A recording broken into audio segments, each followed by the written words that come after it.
What's up YouTube, Capital G here, talking about World Chalice in this video and really kind of doing a general discussion on the archetype as a whole, talking about obviously its shocking win at YCS Bochum over the weekend, which I don't think many people predicted at all outside of Marco, who played the deck. I'm not sure that anybody was on the hype train of World Chalice is going to be a deck that was a legitimate contender to win the event, and really just talking about other things when it comes to World Chalice. Like, do you believe that this was a fluke performance? Do you guys think that World Chalice are going to be a deck that is kind of noteworthy in regards to like the competitive meta? I guess what I'm saying in not so many words is World Chalice a real deck? Is this a deck that is going to be something that people have to plan for moving forward? Or was this a flash in the pan? Was this a situation that we saw happen all the time during the GX era, where if you're not familiar with that, we actually had a format where at one time, guys, 7 different decks won Shonen Jump Championships,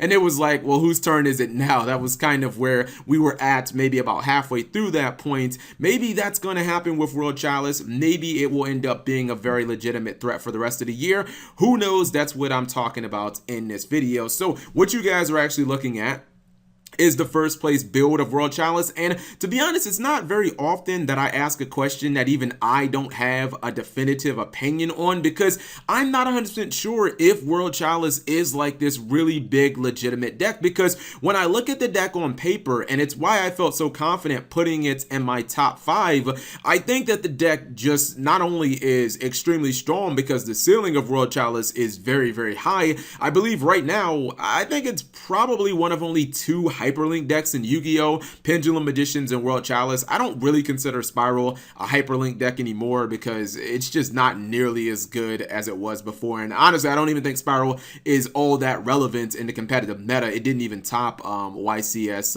Bochum. But yeah, I think that its ceiling is incredibly high. You guys saw the pictures from the video that I posted yesterday where you can make those incredible boards of a Gamma Seal that has a couple of Solemn Negates plus a Firewall Dragon that's linked up with 2.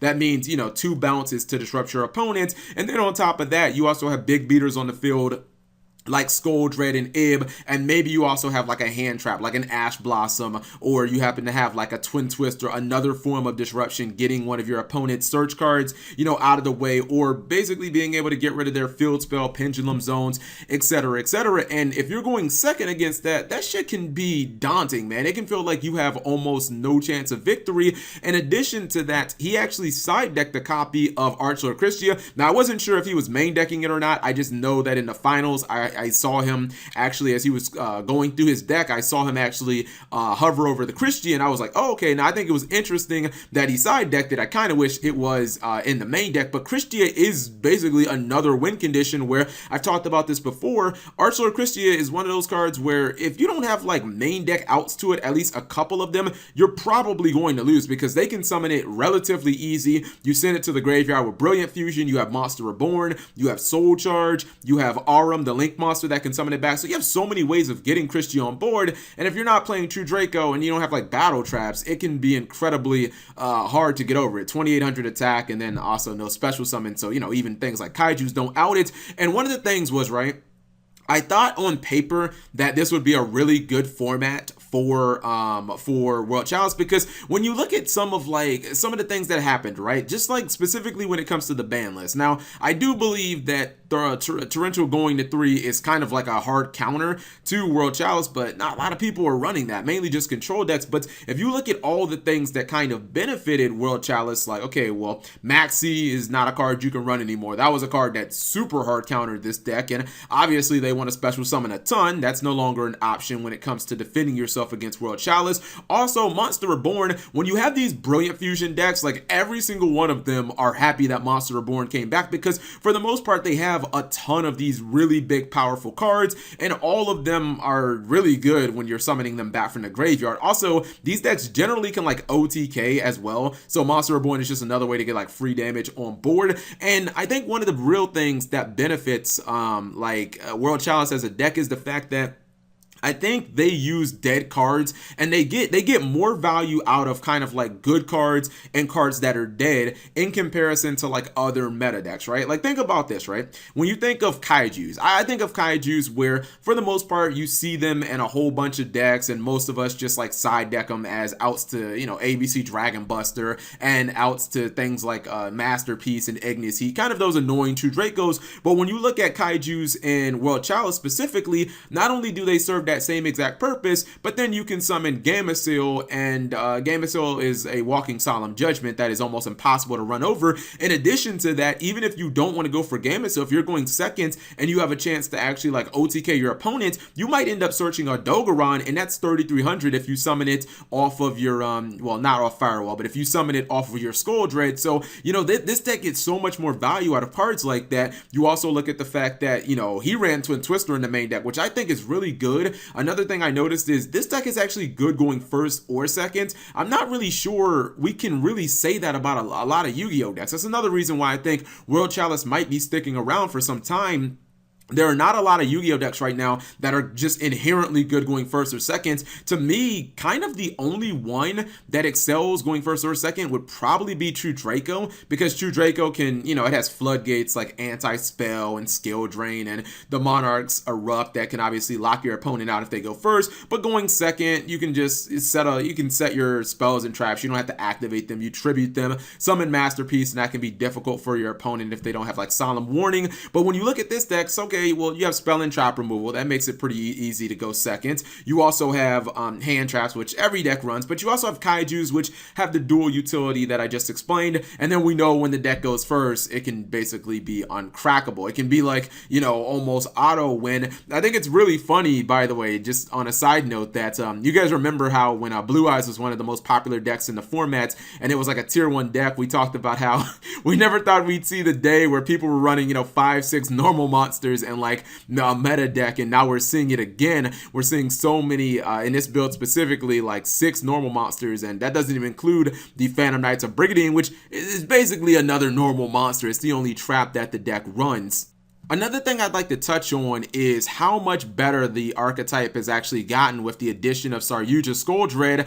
This is interesting because it was supposed to be World Chalice's Achilles heel, basically. The fact that it was supposed to be this deck that was really, really strong and had an incredibly high ceiling, but you constantly hear people say, you know, World Chalice is like a flimsy deck. It's, you know, a deck that can brick extremely easily, and that's definitely true because you run all these normal monsters, you know, Shine Balls and shit, and what if you open with like double Shine Ball, Venus, Rescue Ferret, and a Nash Blossom, and you're going first? It's like, what the fuck am I supposed to do with this hand? But when you look at Saryuja, that really fixes a lot of the issues. Like, and if you happen to draw dead cards, like if you open with multiple Brilliant Fusions, or if you open with a Shine Ball in your hand, and obviously it's not something that you want, there are so many cards that have like crazy high ceilings if you resolve them, or if you're able to do exactly what you want with those cards, but cards that can be kind of dead if you draw them in multiples, or honestly even if you draw them at all, like Gemnite Garnet. But the fact that Saryuja kind of can fix all of those problems and give you a big boss monster,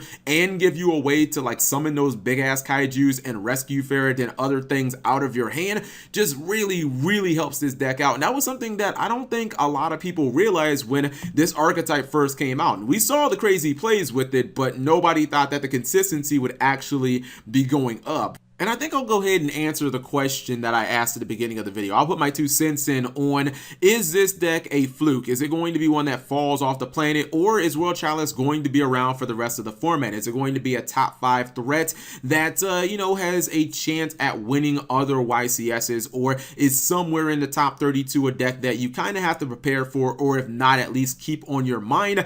I actually think that it is. I think there's a couple of reasons. Number one, and maybe the biggest, I think that there's just too much damn parity in this format. If you look at the fact that even Zephyra was literally 1 match away from the finals, Zephyra was a deck that could have actually won YCS Bochum. It means that you have so many matchups to prepare for right now. So many decks are vying for the crown, and they're all very, very close. You've got Trickstars and ABC, True Draco, Pendulum Magicians, Zephyra, as I just said, World Chalice. It makes it incredibly difficult to key in on one specific matchup, especially if that that matchup is link based, where you don't have things like, dimensional barrier, and a lot of these decks, their cherries just isn't very effective. Like look at Zephyr, right? Zephyr is actually going to be hurt by the fact that there are other dominant pendulum decks in the game, because if you're siding D barrier versus Zephyr, or excuse me, versus Pen Magicians, you can probably side that versus Zephyr too and stop their pendulum summon. Same thing can be said about cherries and using something like Heavy Metaphor's Electromite for both matchups. And I don't really know if there are that many great cards when it comes to the side deck for World Chalice. This is a deck that can go first or second inherently. I'm talking about without siding. So if you're looking at, winning the die roll and saying, all right, I got this, I won the die roll, I know my opponent doesn't have any ways of disrupting me, like, don't be so sure about that. I think most decks outside of True Draco kind of struggle to go second right now. Even a deck like Trickstar, where you really have Light Sage as your only kind of disruptive card, locking down your opponent's back row. But this deck has Kaijus, it has Twin Twister, it has multiple ways of like actually getting rid of things that are on the opponent's field, or getting rid of things that are actually like in the opponent's back row to make its plays. I also think that, some of the best cards that counter this deck, like Torrential Tribute, people just don't play them. I've seen a little bit of ABC because a lot of them dudes actually trigger in the graveyard. It's not that big of a deal. You can still summon your Buster Dragon. But outside of that, I don't really think that people are playing the cards that stop this deck. And I don't really think that there are a ton of them. Like, yeah, if people were playing like Vanity's Fiend in the side deck, I would feel a little worse about World Chalice right now. But no one really plays that card. And that would be an excellent card to kind of counter them. Regeki is a card that in theory could do work against them, but if they happen to go first, they get that Gamma in defense mode, they get that Tri-Gate Wizard, what exactly does Regeki do? You really can't Kaiju this deck, because if you Kaiju them and they have Waterfront on the field, you might literally get the shit beat out of you by your own Kaiju. Like, what if you Gamma Seal their Firewall Dragon so that it doesn't have its bounce ability? Did you just put a walking Solemn Judgment on the field? Like, you may have created an even bigger monster. So I think that the deck's biggest problem was its consistency, and if that just got fixed, or not really fixed, but if that just got aided by Saryuja, then it's kind of looking like an attractive deck. Also, the deck is really, really cheap. Outside of Ash Blossoms, which you basically need for most decks in Yu-Gi-Oh!, everything in the deck is really, really inexpensive. Well, I guess Brilliant Fusion isn't, and Saryuja, but most of the cards aren't really that pricey. So you guys let me know what you think in the comment section below. Is World Chalice going to be a deck that stays around? I also think that there's almost nothing in this deck that's going to get hit by the ban list. Maybe Konami goes out of their way and they hit something like Brilliant Fusion, but that would be the only card that I kind of see on the hot seat. So yeah, leave it in the comment section below. Thank you guys for watching. As always, subscribe if you have not already, and turn on that notification bell for daily videos.